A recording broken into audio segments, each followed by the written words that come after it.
hockey friends and families around the world, and welcome back to another edition of your favorite podcast, Our Kids Play Hockey. It's Lee Elias with Christie Burns and Mike Benelli. Guys, listen, we're recording this one in the late spring time, although the topic is applicable year-round. Skills clinics. They're everywhere. Skills clinics are everywhere. They're in magazines. If you read magazines, they're on the internet. You get ads for them. Skills clinics, skills clinics, skills clinics. Let's talk about it. Are skills clinics worth it? Let's give a parent's guide, I'm talking to you parents, to getting the most out of that extra ice. Okay? So let's just start. And again, this sounds like funny, but what is a skills clinic, right? Like, Mike, I'm going to start with you on this one. Let's just talk about what should a skills clinic look like? Because if it's just like all the skills, that scares me a little bit, right? What should you be looking for in a good skills clinic?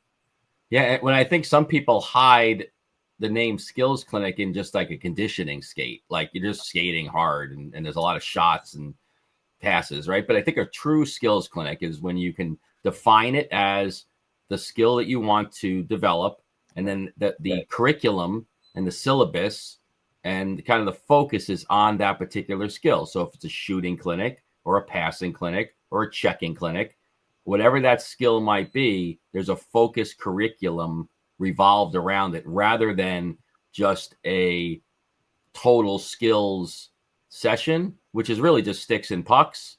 That's more expensive with somebody supervising the drills, right? So I think, think about when you define a skills clinic, when you're looking for the definition, you're looking for specific grouping of the skill that you want and need. And and then finding the person that's running that actually has the ability to teach those skills, right? And have people in place that can show the proper skill that you're trying to learn. I want to see when I'm going to I want to see defenseman's clinic, goaltending clinic, power skating clinic, passing clinic, shooting clinic. I want to see that involved, and then I want a list of here's the specific things we're going to be working on. All right. If the call out on the brochure is free jersey, really great extra stuff, like you're going to a summer camp. Okay. That's what you're going to. You're not going to a skills clinic. By the way, nothing wrong with summer camp, but have an expectation out of that. All right. The swag stuff is not key. All right. Leads us into the next question. Are they worth the time and money?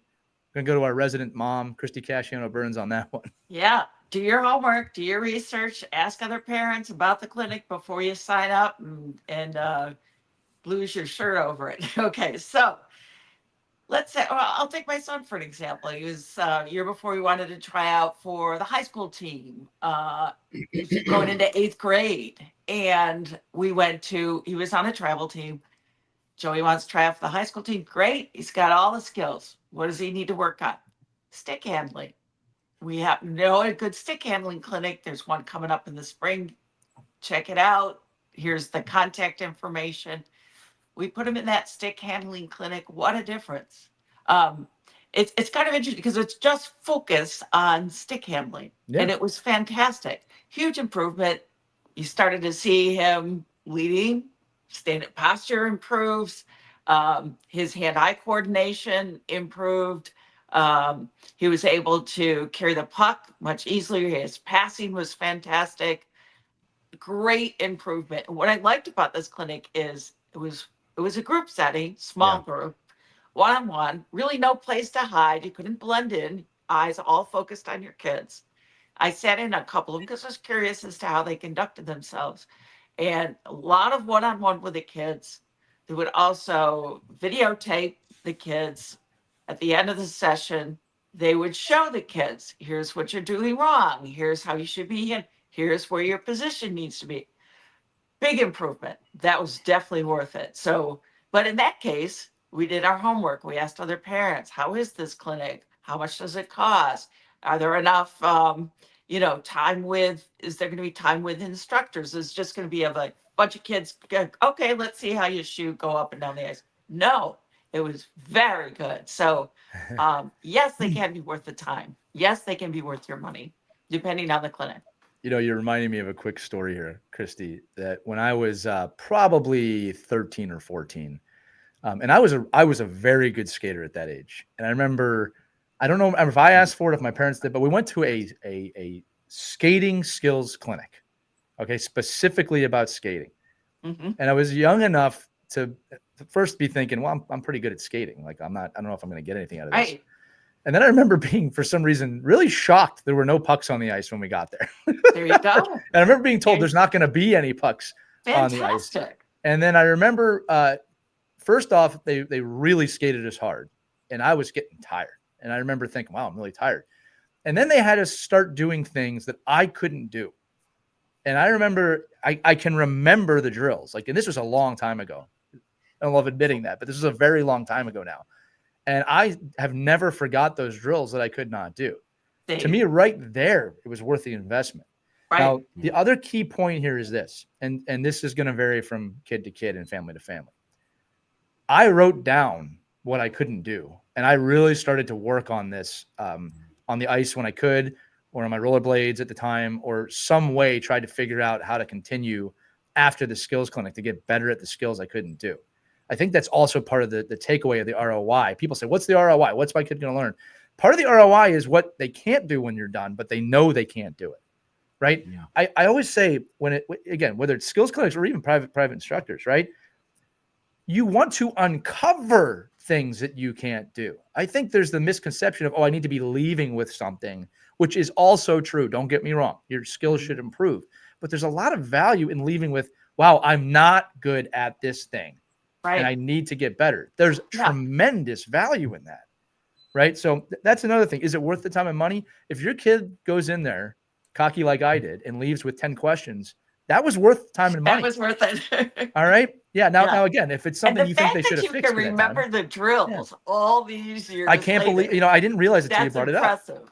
Yeah. Like I remember some of these drills, right? That was a good clinic. Had an impact on me. I mean, I guarantee you, this clinics I went to totally forgot about. Yeah. Oh, and by the way, this clinic, another memory just popped up. I don't want to say the name because I don't remember if I'm correct or not. The jerseys they gave us were so horribly cheap. Horribly cheap, but the hockey stuff was so good. That's really like what matters. Who cared about the jersey, right? So time and money, it's the ROI, right? But let's redefine what ROI is, right? It's what you get and what you learn. Yeah. Right. The next question leading into this is, my kid ready for clinics? Well, look, I think, I'm going to go to you on this one, Mike. I don't have a problem with clinics. If there's a skill you want to work on and there's a good clinic in town and it's affordable and your kid and all his teammates are going, I do think that you're ready for it. The crux of it, the thing you got to watch out for is, are they just going out there and hanging out and talking the whole time and not learning anything? Right. I don't want that either. It's a little bit of a mix. I mean, you want to be with your friends, but when you're on the ice, you're on the ice, right? Make sure you're doing the work. Because I'll tell you, with my kids, I'm not paying for you to go out there and just talk to your friends the whole time. You better be working. But Mike, what's your thoughts on when you're ready for a clinic? I don't really think there's any age that's too young. It just depends on what you're learning. Yeah, I think it's kind of very similar to private lessons in this way, right? That, if it's a specific skill you want to work on with a group of people and it keeps the cost down, and it's not just a drill clinic where it's just like drilling, like you get in the corner, do your drills, get a good sweat on. Daryl Belfry, who we've had on, it has some great feedback about that. And the skills clinics can't be just, did I get a great workout in? Like, did I make the kids sweat? Did it look like they were busy? Go to the gym. Those are kind of red flags. My kid was busy. Okay, well, did he learn anything? Like, was there an actual skill taught? And I think that's really where you have to start looking at. If your kid's ready for that, then they have to be able to, it is hard. It's not easy just to sit there for an hour clinic and pay attention. So make sure your kid could pay attention. They could be in there and they can respond, to sometimes a lot of talking and a lot of showing and a lot of, maybe it's not all just, gung ho the whole 60 minutes. It depends on the skill that you're trying to teach. 100%. 100% agree. All right, let's keep moving on here, right? How to choose the right clinic. We did talk about this already in terms of the skill size, but I also think it's important. Okay, let's say you've identified a clinic that, okay, great skills. Want to do this clinic. There are 4,672 kids sign up for this clinic. Mm-hmm. Don't go to that clinic. All right. Exactly. All right. The group size matters. All right. The focus matters, because I'll tell you what, if the small group at the clinic is 15 kids, Mike, what do you think is too much? 10, maybe 10 plus? I think groups of 8 is about as large as I'd want to go. Really, groups of 4 to 5 is where I think your sweet spot is in terms of if you're doing some station-based learning. You got to see how many people are signed up, because I can tell you right now, if there's too many kids out there, good chance this is a cash grab. Okay. It's tough for coaches. You only have so much space and so much ice, but you gotta limit it. And the truth is this: the better the coaching, probably the more expensive it is, because you're going to probably have less kids out there. But group size matters, right, Mike? Yeah, well, I think it's like it depends on the skill, right? So it depends on how you're teaching. I've seen check-in clinics with 60 kids on the ice, and it's really effective because they have enough coaches, enough help. The kids are matched up by skill, and the space is small. They don't need a big space. So it all depends on the skill clinic you're going to, but certainly making sure it's staffed properly, making sure that the student to teacher ratio, instructor ratio is high or low. I don't know which way that is. But if it's in a way where, it's to your point, it's like 1 to 4, 1 to 6 is, a good number. You can't have, one coach out there that teaches 60 kids. Shooting is not an effective class. Just isn't. One main instructor with 7 different people helping his curriculum certainly is something I would, think would be beneficial. Right. Right. And be careful too. There's some clinics that may try to use a star power to try and get you to sign up. We fell for that one here. So I don't know. I'm trying to think. Sophia might have been 8 or 9 years old. It was in the summer. She was kind of bored. It's like, oh, I miss hockey. And we got a phone call from other parents saying, hey, there's this really great clinic. It's being put on by one of the local star hockey players. It's a week long, and it's going to be fun for a you should sign Sophia for this. It's going to be a riot. All the kids are doing it. Riot should have been cautionary, red flag for me. So, okay. So we sign her up. I sign her up. The next day, the player is in my driveway, knocking on my door to collect the money. I was like, right. What? That's crazy. The kids were excited because here's the star hockey player in our driveway to collect the money. I'm like, oh no, this is not good. So we sign her up. I'm like, reluctantly, and I'm thinking it's got all these, red flag, cautionary flags. I'm like, okay, let's just do it. So we get there, and he's late. He's got high school kids out there who really are not into watching a bunch of 8-year-olds on the ice. It was a free-for-all. They're throwing, I don't know, beach balls out on the ice, kicking around. They were having a ball, but as far as learning anything, no. It's a and camp. they got a cheap jersey too.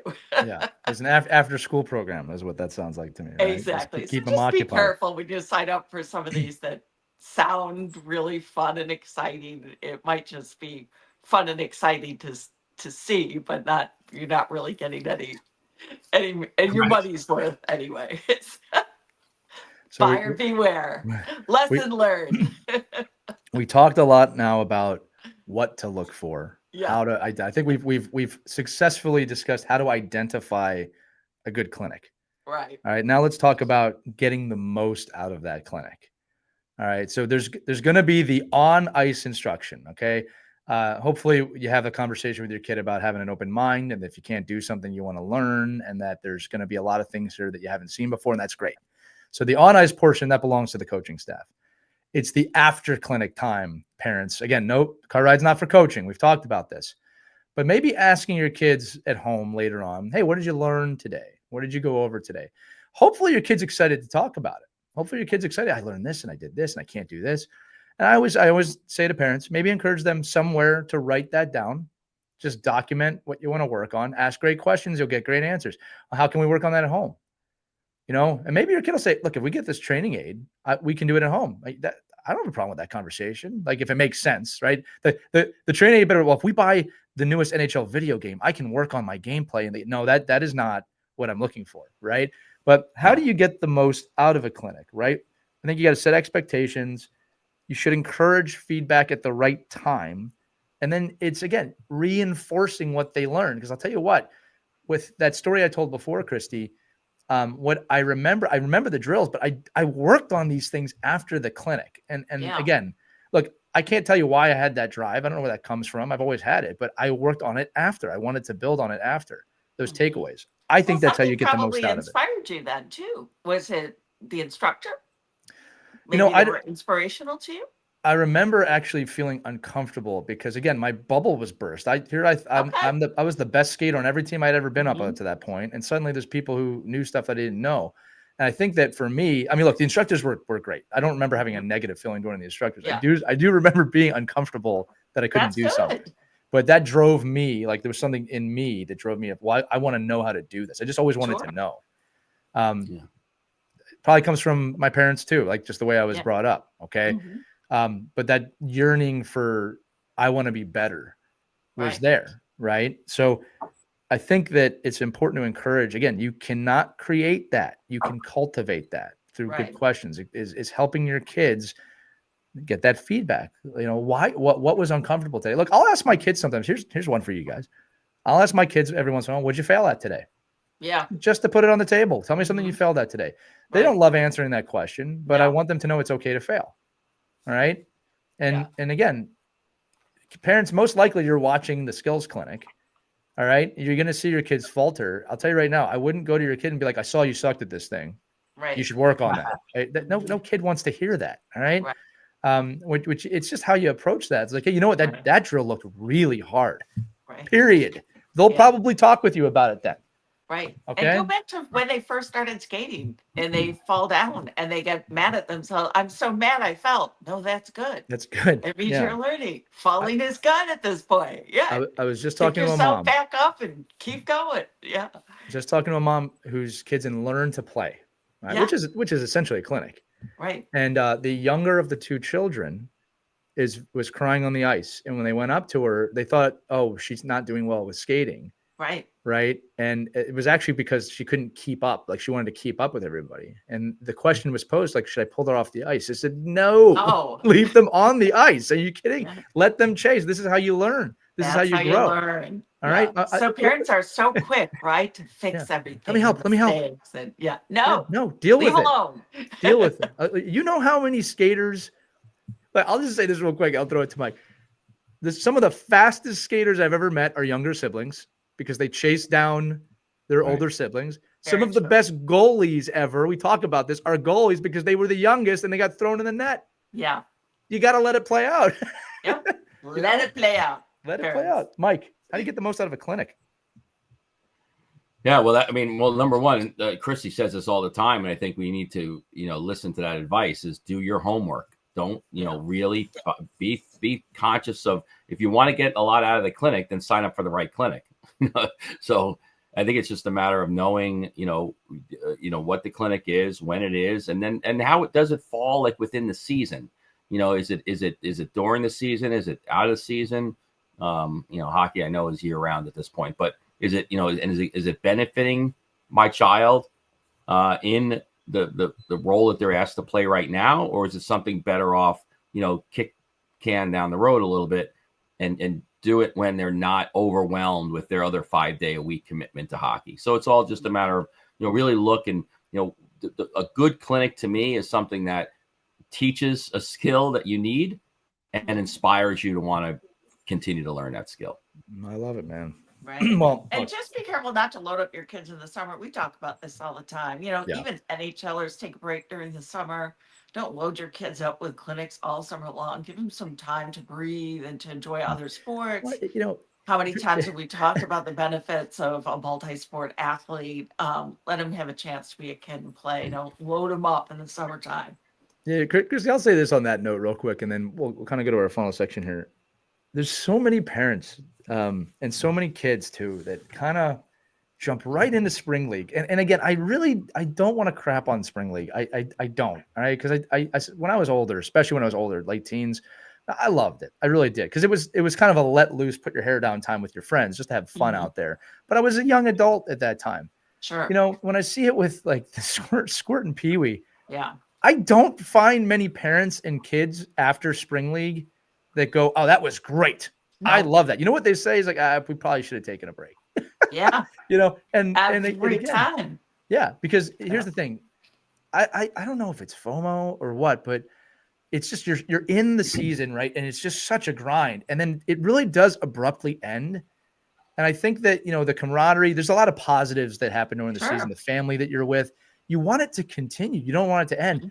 But you gotta let it end, No. right? Because spring league, at least the ones I see, are a effing mess. They're a mess. Mm-hmm. All right. And again, I just want to preface this again because there's people who know me who listen to the show. I'm not trying to trash on it. Okay. It's just I just don't see a tremendous amount of value in it.